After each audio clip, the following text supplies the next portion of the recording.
지금부터 새정치민주연합 제37차 최고위원회의를 시작하겠습니다. 김한길 당대표의 개회선언이 있겠습니다. 예, 37차 최고위원회의를 시작합니다. 먼저 김한길 당대표의 발언이 있겠습니다. 예, 우리 축구대표 선수들 유감없이 싸워주었습니다. 자랑스럽게 생각합니다. 박근혜 대통령과 새누리당에는 화가 많이 납니다. 지난 일주일은 세월호 참사 수습과 성역 없는 진상조사, 그리고 새로운 대한민국을 세우기 위한 정치권의 뜨거운 토론이 절실했던 시간이었습니다. 금쪽 같은 지난 일주일 동안 대한민국 국민이라면 절대로 용인할 수 없는 총리 후보자를 놓고 정치권과 국민은 감론을박하면서 시간을 까먹었습니다. 문창국 후보자를 환영하고 있는 세력은 이제 일본의 극우 세력들인 것 같습니다. 애당초 어처구니 없는 총리 후보를 국민께 내민 일 자체가 국민 모독이었고 대한민국 역사에 대한 모욕이었습니다. 자격 없는 국무총리 후보자를 놓고 지난 일주일 동안 벌인 논란으로 이미 쓸데없이 치른 국가적 비용이 얼마 됐습니까? 국익과 국격에 이미 상처난 부분 또한 작지 않을 것입니다. 외교적으로도 박근혜 대통령의 해외 순방으로 얻는 것보다 잘못된 총리 후보 지명으로 잃는 것이 더 클지도 모릅니다. 박근혜 대통령의 흘린 눈물의 의미가 기껏 이런 것이었습니다. 국민 통합을 외치며 오히려 공론 분열을 야기한 결과에 대해서 누가 책임질 것입니까? 박근혜 대통령은 국민께 진심으로 용서를 구하셔야 합니다. 청와대의 인사검증을 책임진 비서실장은 분명하게 책임지는 모습을 보여야 합니다. 새누리당은 지난 일주일 동안 대통령의 귀에 눌려서 국민을 대변하지 못한 점에 대해서 또 새누리당 내부의 바른 목소리들을 제압하려고 시도했던 점에 대해서 스스로 부끄러워해야 마땅할 것입니다. 만약 새누리당과 박근혜 대통령이 끝까지 인사청문회를 고집한다면 새정치민주연합은 국회법 절차에 따라 엄중하게 인사청문회에 임하겠다는 것을 분명하게 밝혀둡니다. 국회 후반기 원구성이 타결되지 못하고 있습니다. 새누리당은 국회 정보위와 예결위 구성에 대해 새누리당 출신 국회의장이 제시한 중재안조차 거부하고 있습니다. 예결위 상소라는 오래전부터 여당이 주장해온 것이고 정보위의 일반 상임위화는 여야 대표가 지난해 말에 문서로까지 합의했던 사항입니다. 6월 국정감사 역시 여야가 이미 합의해놓은 사항입니다. 새누리당이 보다 책임있는 여당의 자세로 후반기 원구성 협상에 적극 임해 주시기를 촉구합니다. 다음은 안철수 당대표의 발언이 있겠습니다. 세월호 참사로 상처받은 국민의 마음을 위로하고 치유해야 할 대통령이 거꾸로 가는 인사로 국민을 더 힘들게 하고 있습니다. 문창국 국무총리 후보자는 이제 그만 물러나야 합니다. 그리고 문창국 후보자도 문제지만 이병기 국정원장 후보자도 문제입니다. 어쩌면 더 심각한 문제일 수도 있습니다. 그동안 북풍 사건이나 트럭으로 재벌에게 불법 정치 자금을 받았던 차떼기 사건 등 온갖 정치 공작의 추문에 연루된 이병기 후보자를 내놓는 것이 국정원의 정상화나 적폐 해소를 위한 대통령의 답입니까? 이건 아닙니다. 이렇게 하시면 안 됩니다. 대통령이 되시기 전 새누리당의 그 부끄럽고 추한 과거와 단절하겠다면 천막 당사에서 지내던 시간은 다 잊었습니까? 아직도 국정원의 대선 개입 재판이 진행 중이고 많은 국민들이 지난 대선 당시 국정원이 도대체 어디까지 정치 공작을 한 것인지 깊은 불신과 의문을 가지고 있는 이때 하필이면 이경기 후보자를 지명한 박 대통령의 생각은 도대체 무엇입니까? 국정원으로 하여금 무슨 일을 하게 하려는 겁니까? 이런 인사는 국가를 근본적으로 개조하기 위한 인사가 아니라 거꾸로 가는 인사입니다. 근본적인 변화를 바라는 국민들 기대를 완전히 외면한 인사입니다. 정권에 충성하고 정권을 지키기 위해 그런 사람이 필요하다고 생각한 거라면 정말 다시 생각하십시오. 지금은 그럴 때가 아닙니다. 지금은 국민을 위로하고 민의를 모아 대한민국을 새롭게 하기 위해 할 수 있는 모든 일을 할 때입니다. 세월호 국조 특위 때문에 국민들이 걱정하고 있습니다. 원칙만 이야기하겠습니다. 국회가 국정조사를 이번엔 제대로 해야 합니다. 그래야 국회에 대한 신뢰를 회복할 수 있습니다. 방송 카메라 앞에서 서로 언성 높이는 그런 회의 말고 1년이 걸리든 2년이 걸리든 제대로 진상을 조사해야 합니다. 도대체 왜 이 지경까지 왔는지 근본적인 원인을 밝히고 그 대안을 제시할 수 있는 조사가 되어야 합니다. 조사를 종결하고 대안을 찾는데 시간에 쫓기고 너무 서두르면 제대로 된 답을 찾을 수 없습니다. 미국은 9.11 이후 1년 8개월이 넘는 기간 동안 전 현직 대통령과 장차관 등 모든 증인의 의견을 청문하고 수백만 쪽의 자료를 검토해서 500쪽이 넘는 방대한 보고서를 제출했습니다. 그리고 9.11 10년 뒤인 2011년 진상조사위의 권고안에 대한 이행 평가를 했습니다. 우리도 이번엔 제대로 해야 합니다. 새정치민주연합이 더 노력하겠습니다. 다시 한번 새누리당의 적극적인 협조를 요청합니다. 다음은 박영선 원내대표의 발언이겠습니다.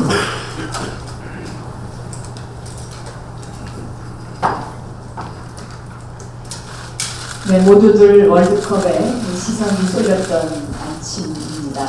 태극 전사 여러분 정말 수고 많이 하셨습니다. 경기를 보면서 내내 팀워크가 참 중요하다는 것을 다시 한번 느꼈습니다. 오늘부터 6월 국회 대정부질문이 시작됩니다. 어제는 국회의장님의 중재가 있었지만 새누리당이 그 중재안마저 거부했습니다. 어제 새누리당 태도로 봐서는 국회를 운영할 의사가 없는 것처럼 느껴졌습니다. 새정치민주연합은 모든 것을 양보한 상태입니다.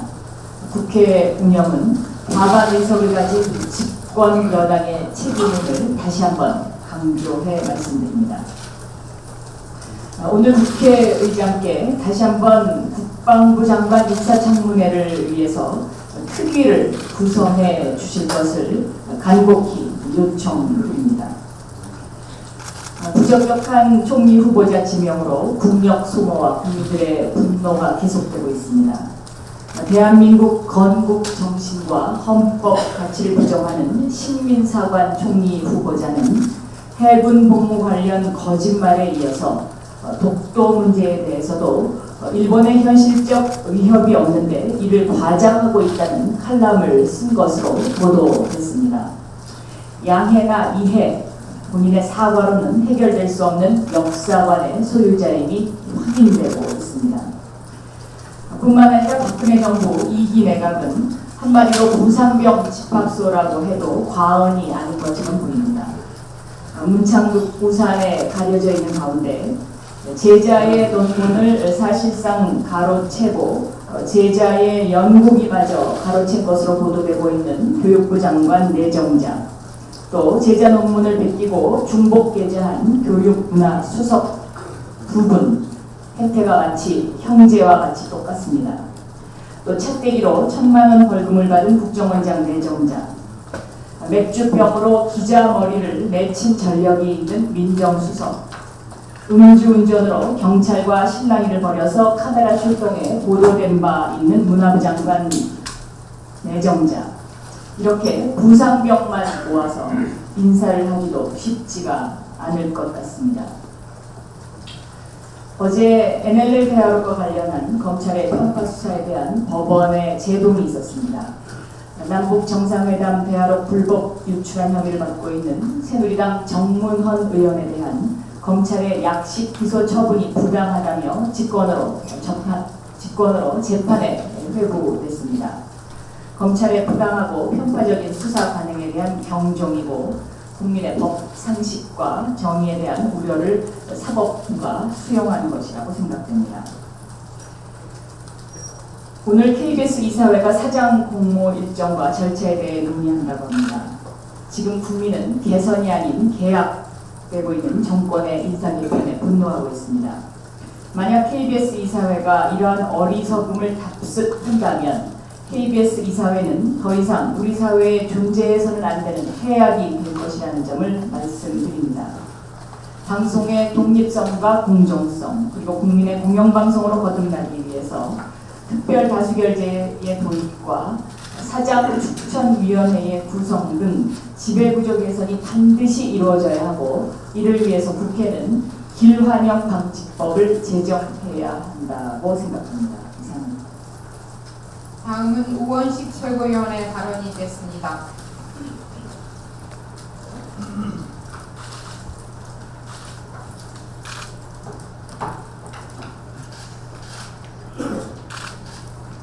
어제 위안부 피해자 김복동 할머니께서 청와대 앞에서 문창국 후보자의 자진 사퇴를 요구하는 1인 시위를 했습니다. 이 프랭카는 내용은 이렇습니다. 그리고 친일적 신념을 가진 자를 후보자로 지명한 대통령도 일본군 위안부 피해자에게 큰 상처를 줬다. 이에 대해 진심으로 사과하고 지명 철회하라. 문창국 후보자는 진심으로 사과하고자 한다면 후보직에서 사퇴하라.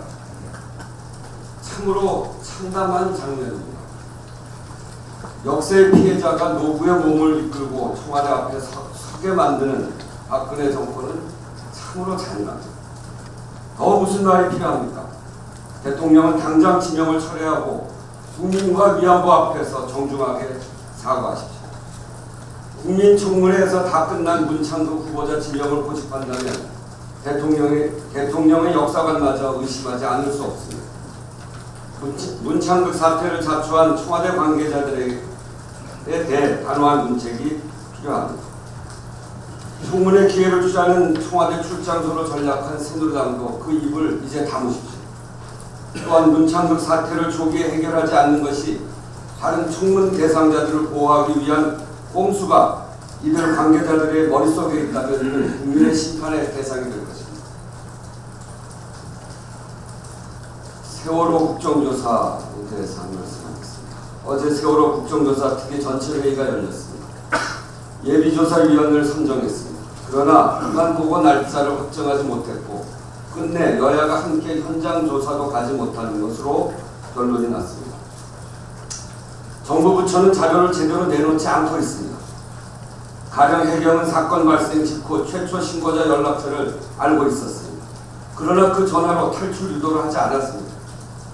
왜 안 했는지 지금까지 답도 없습니다.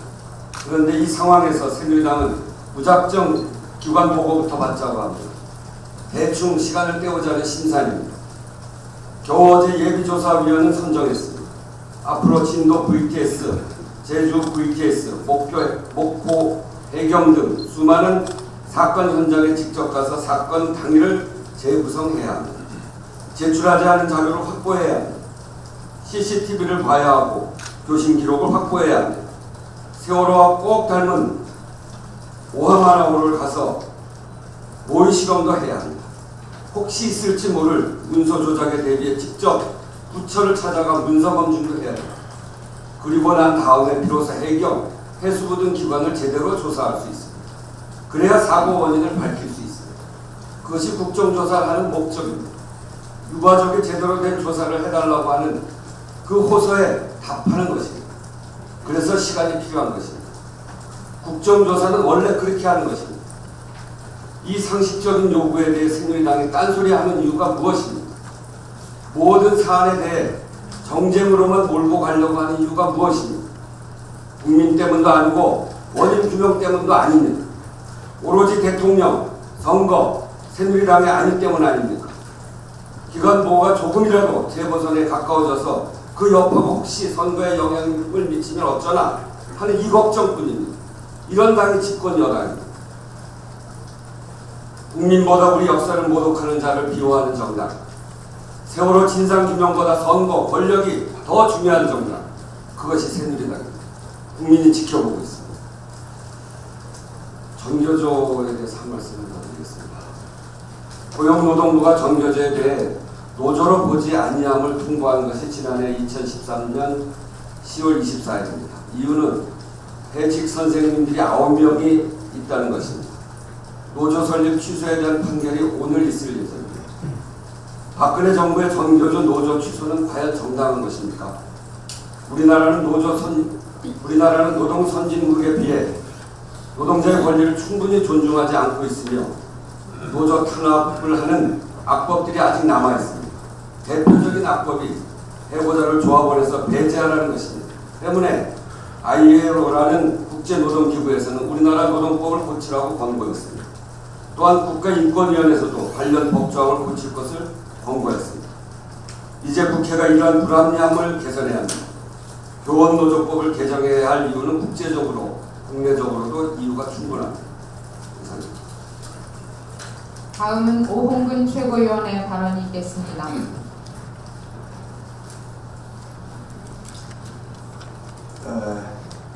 우리말이 정치판에서 순환을 당하고 있습니다. 말은 사용하는 사람이 의미를 제대로 몰라서 순환을 당하는 것도 있고 어법이 맞지 않아서 생기는 사례도 있습니다. 특히 정부 고위직들의 말은 전 국민이 지켜보고 있다는 점에서 엄중한 관심을 끌 수밖에 없습니다. 말을 한 시점과도 관계가 없어 보이고 실수라고 웃어넘기기도 어렵습니다. 국무총리로 지명된 사람은 교회 특강 내용에 관심을 끌었습니다. 이런 대목이 있습니다. 이 나라가 일본한테 당한 것이 하나님의 뜻이라면서 너희들은 2조 500년 허송 세월을 보낸 민족이라고, 그래서 시련이 필요하다고 했습니다. 2조 500년의 2조는 일제가 우리를 비하하기 위해 쓴 말입니다. 조선전화 조선왕조 500년이 맞습니다. 허송세월을 보낸 민족이라는 대목도 허송세월을 한 민족이라고 돼야 옳습니다. 그냥 장삼이사가 아닌 국무총리가 될 사람이 있기 때문에 틀린 말이라는 소리가 나오는 것입니다. 그러나 총리 지명자의 이 정도 말은 그냥 애교로 반응일 수도 있습니다. 정말로 우리를 당혹스럽게 하는 것은 대통령을 하고 저는 생각합니다. 특히 금년 초쯤부터 강조되기 시작한 정상과 비정상이라는 말이 그렇습니다. 물론 비정상을 정상으로 바꿔가자는 건강한 취지에서 나온 말이라고 이해는 합니다. 대통령은 이번 중앙아시아 순방길에 우즈베키스탄에서도 그동안 켜켜이 쌓여왔던 한국 사회의 비정상 관행을 바로잡겠다고 했습니다. 그러나 국정수행 현장에서 느끼기에 대통령이 말하는 정상과 비정상의 뜻이 마구 혼동되어 받아들여지고 있다는 아쉬움을 말씀드리지 않을 수 없습니다. 혹시라도 비정상 상태를 정상적인 것으로 오해하고 있지는 않은지 의구심을 갖는 사람들이 적지 않습니다. 당장 지난번 대선 때 내놓았던 그 많은 복지나 경제민주화 공약들이 물 건너간 것도 비정상이었고 이것들의 정상화에 대해서는 말이 없습니다. 대선 부정 사건에서 진실이 흐지부지 되고 있는 것도 비정상이지만 정상화 기미는 보이지 않고 있습니다. 대선 부정에서 대통령이 모르고는 이루어질 수 없었던 여러 조치들, 이건 역시 비정상적인 것들이었습니다. 국정원과 검찰이 생사람 간첩 만든 사건도 그렇게 처리하는 게 아니었습니다. 증권과 지라시에서 입수해 공개하기도 했다는 정상회담 대화록 사건에서 여당의 관련자들이 구형의 처분을 받은 유권유죄 사건도 입싹19만은 비정상이었습니다. 그리고 세월호 사태. 그 사태의 책임이 99%쯤이 유병헌에게 있는 듯이 대통령까지 거듭 나서서 몰아치고 있는 것도 아무리 봐도 비정상입니다. 유병헌에게 죄가 없다는 이야기가 아닙니다. 별난 총리 지명과 함께 거꾸로 가는 별난 내각 인사도 비정상이고, 집권층과 손발 맞춰가는 이른바 언론들 사태도 우리는 비정상이라고 봅니다. 그런데도 대통령은 자꾸 내 탓 아닌 내 탓이라고 말하는 것 같습니다. 사전에 보면은 정상이라는 말은 이상한 데가 없는 보통 상태를 말하는 것으로 되어 있습니다. 따라서 정상 사태의 조건은 그렇게 까다로운 게 아닙니다. 이상한 데가 없고 보통 상태인 그 두 가지 조건만 충족시켜주는 정상 상태가 됩니다. 지금은 정상과 비정상이라는 말의 제자리를 확실히 찾아주는 게 시급해 보입니다. 대통령이 그래줬으면 좋겠습니다. 이상입니다.